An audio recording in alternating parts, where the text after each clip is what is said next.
রবীন্দ্রনাথ লিখে গেছেন জীবন স্মৃতিতে যে স্কুলের বাইরে তাদের অভিভাবক ছিল চাকরেরা। তাদের নির্মম ব্যবহারের কথা কবি বারবার লিখে গেছেন।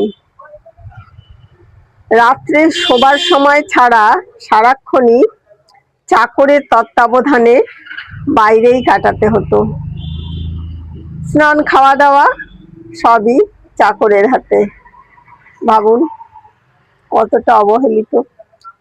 এদের সম্বন্ধে স্মৃতি রবীন্দ্রনাথের পক্ষে সুখকর নহে।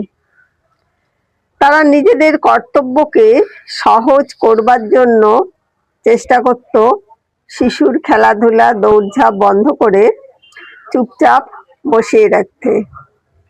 দেখুন, কাজের লোকরা সবসময় সেটাই করে। বাচ্চা দেখার দায়িত্ব থাকলে বাচ্চা যাতে বেশি দুষ্টুমি না করতে পারে সেই জন্য তারা এইসব ফন্দি করে, এবং প্রহারের দ্বারা সমস্ত রকমের চাঞ্চল্যকে দমন করতে। সেই জন্য এদের অনেকের স্মৃতি কেবল কিল চড় আকারেই রবীন্দ্রনাথের মনে ছিল, তার বেশি কিছু মনে পড়েনি। এইরূপ একজন বিস্তৃত ভৃত্য মানিক দাসের হাতে সমীন্দ্রনাথ ও রবীন্দ্রনাথ সমর্পিত হন এ বৎসরের, মানে 1865। কবির তখন 5 বছর বয়স। আসলে এইসব ভৃত্যরা সেবক মাত্র ছিল না, একটি বা দুটি শিশুর দায়িত্ব সম্পূর্ণভাবে তাদের বহন করতে হতো, আর অভিভাবকেরা সেসব দিকে কোনোই মনোযোগ দিতেন না।